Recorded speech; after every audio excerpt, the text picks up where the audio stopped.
we can start it on time. So first, welcome everyone to come to 2023 Pacific Causal Inference Conference. I'm very happy that we are finally able to hold offline conference after 2 or 3 years absent in person, and then we hold online. So as a chair of an organized committee, I first like to welcome you to Beijing University on this conference. So first, let me review a little bit, since we haven't seen each other offline for a while, about this conference. So as we know, the causal inference became more and more important in scientific research. And I just talked to Professor Wu here actually about the future of the AI probably is the causal. So the next generation of AI probably have to use the causal idea. So causal became more and more. So the goal of this conference actually just to bring together people who actively doing research in causal inference to discuss the latest results, latest ideas, so we can exchange the ideas across different disciplines, and then hopefully from this conference we may be able to come up with some new research proposals in the for future research. So just briefly review history of the causal inference. As we know, actually the causal inference, the reason for its difficulty to do causal inference is because originally I think causal inference comes from the philosophy. So ultimately, what is cause, what is effect? So that's a lot of the philosophical thinking to it. If you look at the history of the causal inference, actually, the first few people who formally look at the causal inference one of them is Aristotle. Aristotle actually proposed the 4 causes for effect. So he mentioned about the material cause, formal cause, efficient cause, and the final cause. And later on, the Locke, another philosopher, also make a big contribution to tie the. So the Aristotle is more from theoretical point of view about the causals. So the Locke say that you need to have a perception. So you need to have to feel about causal. I think it's interesting. So that's very closer to what we talk about, what we use today about the potential outcome, and then about the manipulation of the causal effect. So later on, the David Hume, another big contributor to the causal inference. So the Locke says that if you want to do the causal, you have to really have some mechanism to go from real data to the perceptions about the causes and effect. And then if you look at the different way of looking at the causal, I summarize into the 5 different ways, and some can be combined, I think. So one first way to look at the causality is regularity theories. So they have some theory about what causality should be.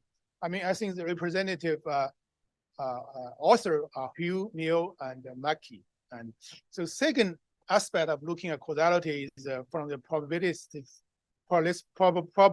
theory. And so they define the causality using probability theories.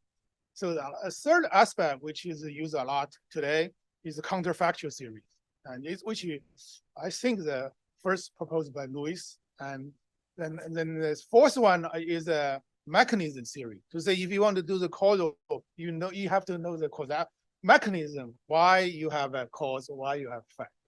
And then the last one may not be at least one, maybe I missed something, is a manipulation theory, manipulist theory. To say you need to manipulate if you want to do the like a effect of a treatment A versus treatment B to a certain outcome. you need to make sure everybody able to receive the kind of treatment hypothetically. So that's called a manipulist. So I think those can be combined. And maybe I missed the other, but those probably the 5 major thinking about the causalities. Of course, we know there are the two schools of the causality. I think everybody accepts that. I think the representative authors on those schools are Pearl and Rubin. And then, of course, Pearl is well known in the computer science, more well known in computer science. Rubin more well known in statistical community. But they make all big contribution to the causality. So the Pearl contribution is proposed a structural causal model for the graph, particularly the Bayesian network. And then the Rubin, of course, well known for his Rubin models, Rubin causal models to introduce potential outcome. And so that's a real picture they took together some time ago, a few years ago. So those are two schools, but I think they have some common ground. I mean, the Pearl more come from the computer aspect because he's a computer scientist. Of course, also do statistics. So Rubin is more come from statistic point of view. But I think right now the potential outcome or the counterfactual as a Pearl call is well accepted to define causality, causal effect. And then as causal actually use many different fields. I try to summarize in some of those fields, but I found is a daunting task to summarize all the area of causal inference can apply. Of course, the causal methods has been developed and also adopted. So I think the application of a causal model can be in 2 forms. One is you adopt existing method to different field. Second is actually you extend the existing method to the new field. So for example, the causal method has been used to count for the time-dependent confounding factors with the long randomized trial, or randomized trial with complications. Or they also has been used for particularly in the healthcare data just for the heterogeneity of the treatment effect. And also the causality has also, causal analysis has been used for like mediation analysis, try to figure out what is effect of the certain risk factor there, try to figure out the mechanism basically. And also causal inference has also been used to leverage existing data to future study or future data. For example, the drug discovery, actually that's a new area, is it possible to able to estimate or predict potential drug adverse events without doing a real post-marketing trial based on the existing data. So that also an area. Or maybe the other is to look at develop a new drug. So those can be used also by causal inference. Or another has been used also is to combine existing randomized trial with other existing observational data. So this is called the data fusion. It's a very hard area. And also another area is to use in the artificial intelligence.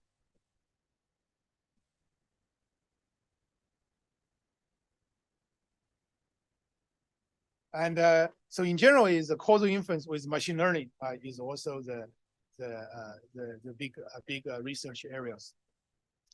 And a lot of area has been active is to do the causal inference for complex structures. I would call causal inference for complex structures. For example, the outcome is very complicated. Like one paper I did with Professor Yumeng is to say if the outcome is like brain connectivities, that's your outcome. So it's very high dimensional and it has spatial structure to it. So how do you do causal inference with those complicated outcome structures like the brain connectivity? Or a lot of area I think is the treatment himself is complicated. For example, if the brain connectivity is your risk factors, so how do you do causal inference when the treatment structure himself is complex, is has structure himself, like has a spatial, has a temporal structures. I think those actually, I think is kind of active research area because I don't think there's a good method to deal with that. Because the treatment itself is very complicated structures.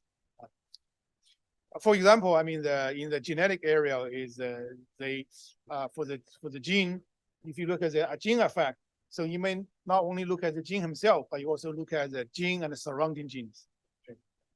So I think it's very exciting for me. I think the causal inference, you will never run out of the problem. I think that's for sure. It always has a new problem come up. Another one is interference. Actually, is also a big research area. Is to say the different individual might interfere with each other. How do you do causal inference with those? Okay, so I want to review a little bit our history about the Pacific Causal Inference Conference. So this is actually the first meeting we have offline so back in 2019. So the Don Rubin was there at the first meeting in the middle of it. So that's the first meeting we have. And the reason we want to have those conferences because in the world, around the world, there are several big well-known causal conferences, including in the US, in the Europe. So I think maybe in the Asia, maybe has another one. So that's the reason we have this conference. And so that's the first one offline. And then unfortunately, I started with 2020 and then the pandemic started. So we can't do online, offline anymore. So we did the online. You can see some people wearing the mask. So that's it. The second one we did 2020 online. And then we did the other one was 2021, and that one is also online. And then last year is online again. And then I'm very happy this year we're able to see some friends. At least we see each other online. So here I just run very quickly. So I think that we have a very rich program this year. There are many different people from different disciplines talk about the causal inference, and you'll see. And then, so this is a combination of online and offline, because a lot of speakers, particularly in the US, were not able to come because the school already started, or maybe there's a travel or issues. So I will not go through those. So you can see that our program is, has represent a lot of the different application areas. Okay. So those are there in your program. So I'll not go through this. Here. Okay. Okay. So finally, I want to thank our sponsors because as we know, our conference, at least this year, is free, right? So for the people who attend the conference, we're not charge you for the registration fee because we're able to fund the funding for the conference. So I want to thank the School of Public Health and Biostatistics and also the Beijing International Center for Mathematical Research, and also the Center for Statistical Science at the Beijing University. And then there are several associations also support this conference, including International Biometrics Society Chinese region, and Biomedicine Statistics Association of the Chinese Society of Applied Statistics, and also the Medical Statistics Association of Chinese Mathematics Association. So here is our website for the conference. So for the people who want to know more about the conference, come visit this website. Okay. So finally, I want to thank everyone to able to come to this conference. I hope you are enjoying the conference. Thank you.